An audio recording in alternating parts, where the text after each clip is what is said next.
So now let's go back a little bit to the subject of the dedicated parking.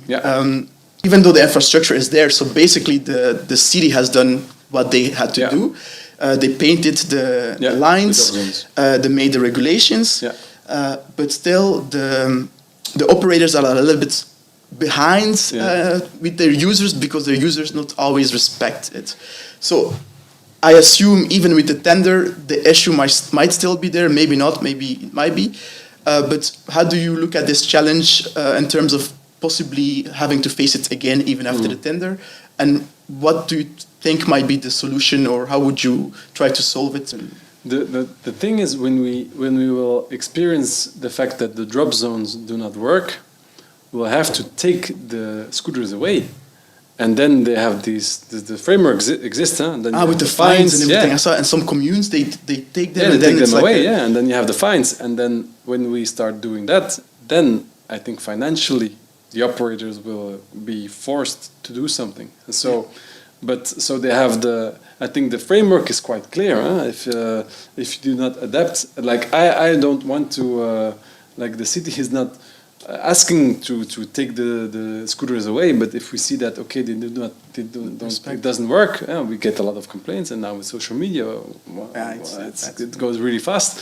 So if we see that it doesn't improve, we have no other option than to take them away, and then you have the fine per scooter, and then I think they'll understand quickly that they have to do something. Exactly. So I think the framework is there. Exactly like you say, we are gonna have to see how it is used. I hope the operators, there will only be two, and I think there will be their candidature will be scrutinized. They looked into very in and detail. you can look at the experience they have. They are already present for many years, exactly. Right? So they cannot really lie and promise you something. You can look at this is how it was 2 years. Exactly. So you have the results in front of you. And so I hope there will be a good collaboration with the regional government, the administration, Brussels Mobility, who will be able. They will have to organize, coordinate. We have this coordinating function, and I hope they'll like the problems we see on a local level that they quickly intervene. What if, for example, hypothetically speaking, an operator says, okay. We are very happy with the city and the dedicated bike parking and bike racks that they provided, but we see that our users can still need more dedicated bike parking. And an operator said, is it possible that we invest and pay for the bike parking or bike racks to put there? What we asked was so I think if you let it to the operators, I don't know how long the tender will be every time. I think 3 years. 3 years.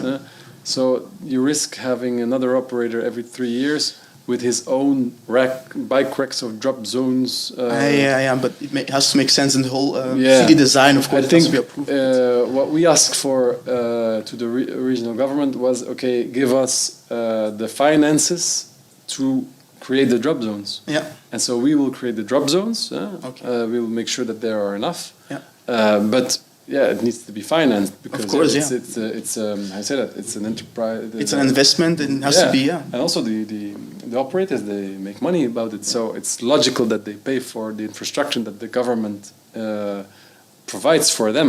So there is a system. Maybe the system needs to be a bit fine tuned.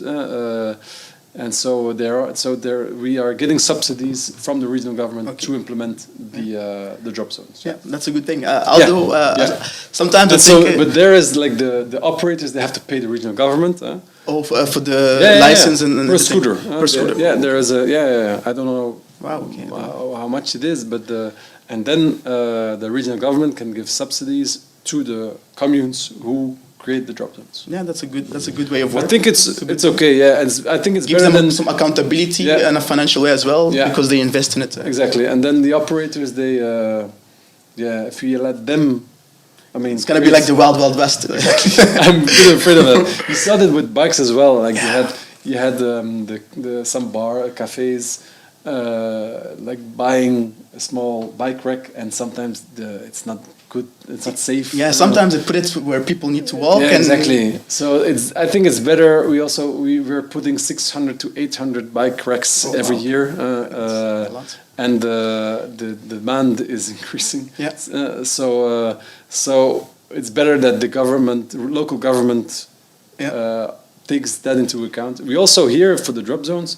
What's important for us is that the drop zones are separate from the bike parkings. Oh, yeah. It's not the same. So I they cannot park noticed, on the bike parkings because else the bikers say like, yeah, but they're taking all our parking space. I think in Paris is the same thing as well. Yeah. But it makes sense. Yeah. So there we create specific drop zones, and we'll see. We'll have to see if it works. And yeah. All right.